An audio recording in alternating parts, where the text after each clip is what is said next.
citizen in the advent of fake news and disinformation in my country. We need to work it out. We need to prove that we are the voice of the people. We are the media. We are the facilitators.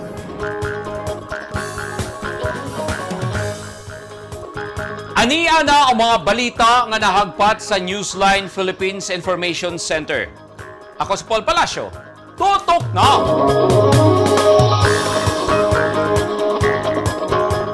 Sa mga headlines, IED, mibusikan sunod sa bus sa Alyosan, Cotabato. Daghang pasahero ang samaran, apil na ang 5 ka bulan nga bata. TF Davao o DCPO, mas nakaalerto. Human ang IED attack sa Alyosan, Cotabato. O Ancestral House sa Mayor sa Esperanza, Agusan del Sur, nasunog.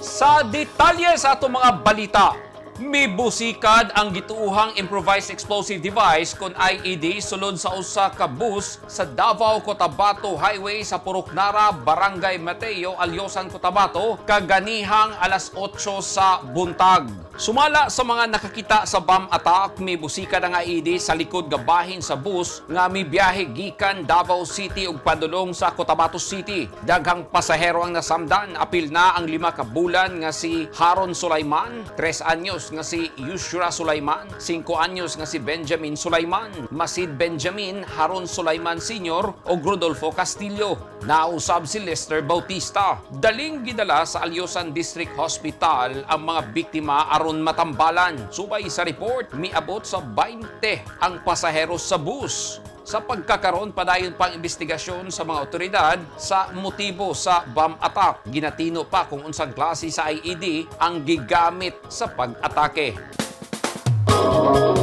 Sukad pa kaniadto, dili gyud mo kumpiyansa ang Task Force Davao ug walay pagluag sa ilang gipatuman nga seguridad aron dili malutsan sa mga buot mo sabotahe sa kalinaw sa syudad.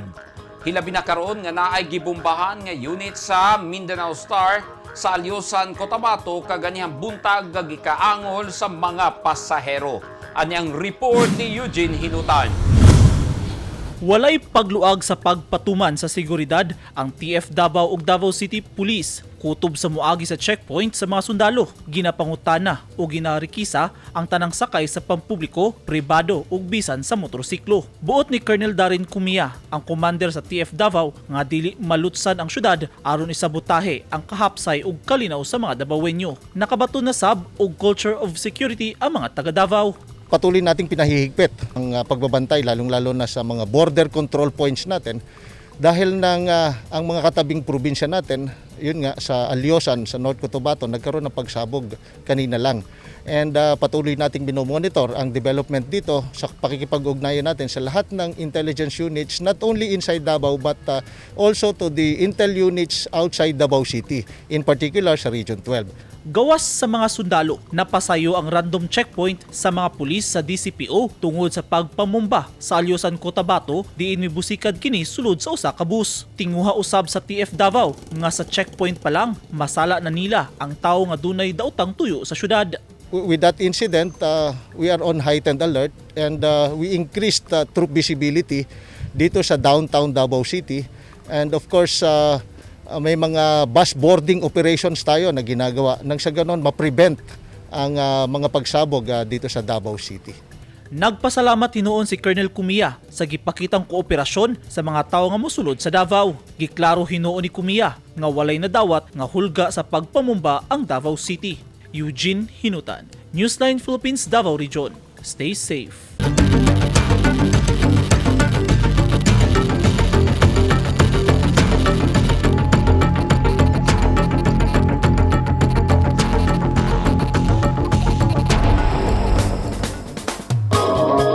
Nagpatuman og no vaccination, no entry policy ang Davao City Police Office sa tanang mukuha og police clearance. Gihimo kini sa DCPO aron mahatagan og proteksyon ang mga tao aron dili matakdan sa COVID-19. Hilabi na karon nga taas kayo ang hulga sa variant nga Omicron. Sa entrance padang sa DCPO ginapangitaan na og vax card ang tanang musulod sa kampo og nagpabiling istrikto kay kinahanglan pa nga muagi sa triage area. Ang walay vax card dili gyud pasudlon. Mga job seekers o mga empleyado ang sagad mokuha og police clearance. Apan dili naman sa tuwa dili sa DCPO na amantay daghan pod og kanang protocol na ginapahigayon aside sa security, sa health minimum protocol ato gihapon na ginapahigayon og mostly man sa nagasulod dili vaccinated na jud kasagaran. Katupong mga nagakuha og police clearance diri na adyo na sila yung mga vaccine card. Isa pod biya ka requirements na sa ilahang mga ginapang-applyan og trabaho ug katong mga gusto mag-renew sa ilahang mga buluhaton. At tangi! Daghang shabu na signi sa bypass operation sa mga pulis sa Digo City. O balay! Gidabdaban sa padre ni pamilya sa Libungan, Cotabato.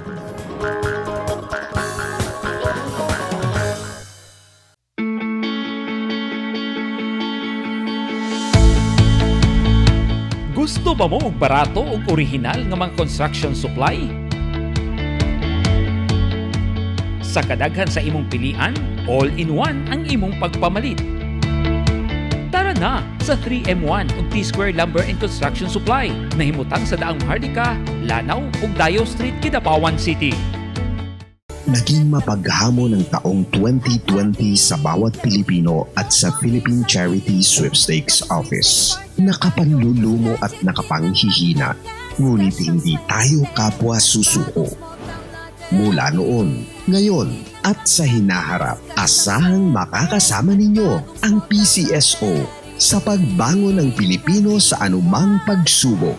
We will get through this crisis as one nation. Sa PCSO. Ang mga taong dunay mga ginahambin nga mga grabing mga balatian o comorbidity, hilabi na ang mga senior citizen, sila ang mas delikado nga maigo sa coronavirus disease COVID-19. Busa dubling pag-amping ang himuon og tambali ang mga ginahambin nga mga sakit. Ang pagtumar sa Bilonga Gold Herbal Capsule is a food supplement makatabang aron mapunggan nga musamot ang mga balatian. Turmeric uluyang dilaw ang nagunang sagol sa Bilonga Gold. Gisagulan og sodium ascorbate o vitamin C aron mas mulig-on ang immune system. Ang Bilonga Gold Herbal Capsule mapalit sa mga butika.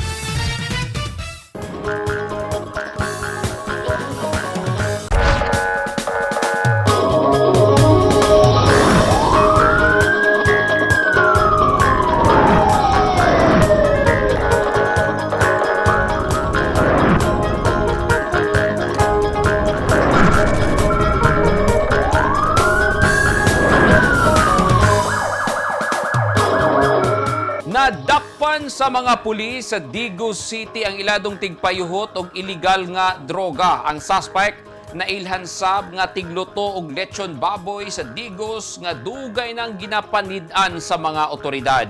Ani ang report ni Ronnie Jun Otero.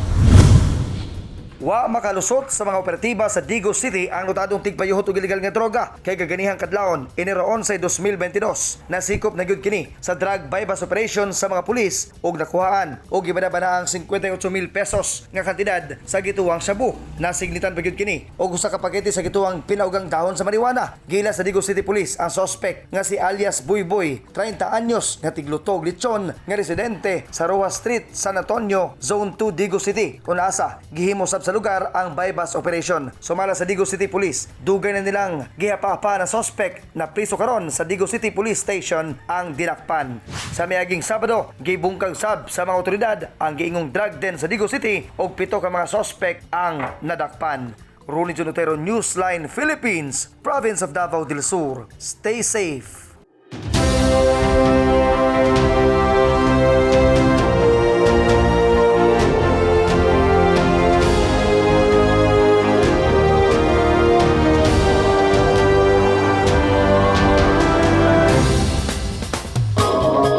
This portion is brought to you by Toyota. This portion is brought to you by Rizal Memorial Colleges. Balay sa mayor sa lungsod sa Esperanza, Agusan del Sur ang nasunog niadtong Lunes sa gabi. Swerteng walay kinabuhing nakalas tungod sa sunog. Ani ang report ni Arjun Sobal de Ramones. Nabulabog ang mga residente sa Progress Sintos Subdivision, Barangay Villa, Cananga, Butuan City. Human kalitming ulbo ang dakong kalayo gikan sa usa ka ancestral house nga gipinag-iyahan sa pamilya sa mayor sa lungsod sa Esperanza, Agusan del Sur nga si Leoneda Manpatilan. Kagabi Enero 10, gilamoy sa kalayo ang balay sa pamilyang Manpatilan. Ang balay hinimo sa kahoy. Matod ni Pascual Guyo, usa sa mga nakakita sa panghitabo nga nagsugod ang sunog sa ikaduhang andana o gituuhang faulty electrical wiring ang hinungdan. Swerteng wala na damay ang silingan o tapad mismo nga balay tungod kay dali kining narespondihan sa mga kabomberuhan sa Butuan City Central Fire Station. Ay automatic sir, ato nang gi-size up na nga to ang before mi moabot. In upon arrival, upon during the firefighting, natay gi-conduct na cover exposure para kung namang gani chance na mo masunog ang tapad ng mga building, di na nato paabton dito sa biggest building. So in that case, makontrol na to ang kalayo na dili na mo spread into adjacent buildings.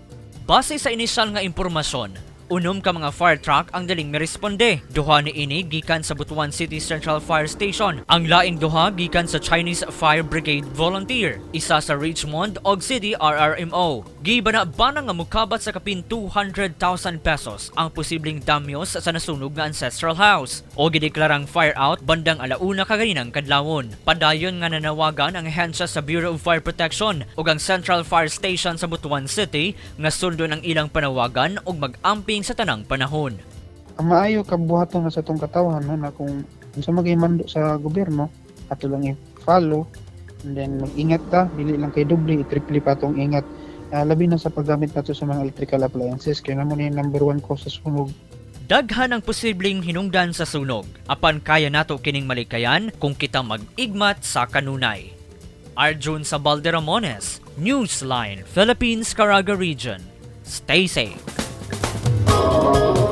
Gisunog sa Padre de Pamilya ang kaugalingon nilang balay kagahapon sa hapon sa Libungan, Cotabato tungod lamang sa wa pagsinabtanay sa kapuyo ni ini. Girescue sa WCPD sa Libungan Municipal Police ang kapuyo, tulo ka mga anak ug bayaw sa suspect ug temporaryong gipapuyo sa police station. Subay sa report sa kapulisan, base na usab sa saysay sa kapuyo nga si Gladys, bandang alas 5 sa hapon nahitabo ang sunog. Si Gladys pa mismo ang nagtawag og pulis aron maadtuan ang nahitabuan sa barangay Nikaan, Libungan. Sumala pa ang mismong kapuyo nga si JR Lianio ang nagsunog sa balay tungod lamang sa wala pagsinabtanay. Mismong mga pulis pa sa Libungan ang naghatag og unang tabang sa mga biktima sama sa bugas sa nina ug kwarta. Posibleng magatubang og kaso ang suspect sa pagsunog sa kaugalingong balay. Nagtukod og snack bar ang mga utility workers sa LGU sa Mati City sa Davao Oriental human sila maka-avail og pangkabuhayan program sa Department of Labor and Employment og lokal nga gobyerno nga gihatag mismo ni Mayor Michelle Nakpil Rabat. Ani ang report ni Eugene Hinutan. Gidugok dayon sa mga tao ang unang adlaw sa pag-abli sa La Veranda Snack Bar kagahapon, Enero 10, 2022, sulod sa Mati City Hall nga usa ka food kiosk. Negosyo kini sa mga utility workers gikan sa laing-laing departamento sa City Hall kun asa gikapital nila ang gipanghatag nga pangkabuhayan program sa Department of Labor and Employment ug Mayor Michelle Nakpil Rabat. Gitugutan kini sa administrasyon ni Mayor Rabat alang sa mga ginatawag og low compensated employees nga gilangkuban sa mga utility, street sweepers, toilet cleaners ug uban pa aron dunay dugang kita para sa pamilya. Apil sa gipangbaligya sa La Veranda Snack Bar ang Banana Q, kakanin, kamote o ginapromote sab nila ang tatak Mati nga brewed coffee. Box office ang unang adlaw sa snack bar ug 150 cups sa Matis brewed native coffee ang nahurot. Natukod ang La Veranda Snack Bar sa kapital nga 162,000 pesos. Gipasalig ni Marlowe Jesse Castillo Jr., ang presidente sa La Veranda Association nga palambuon nila ang negosyo alang sa sunod nga expansion ug aron daghan silang matabangan nga uyamot nga empleyado sa City Hall hilabi na ang mga job order. Dako ang pasalamat sa mga asosasyon sa tabang sa Dole ug Mayor Rabat. Eugene Hinutan, Newsline Philippines. Stay safe.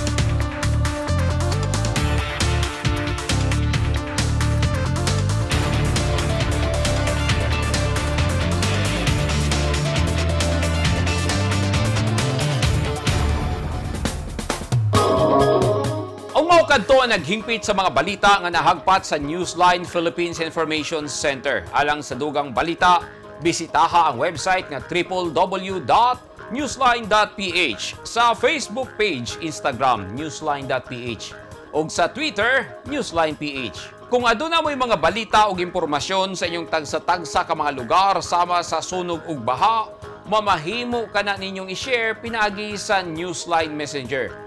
Makita o sabi ninyo sa Channel 49 o Channel 50 sa NCTVN Cable TV sa North Cotabato.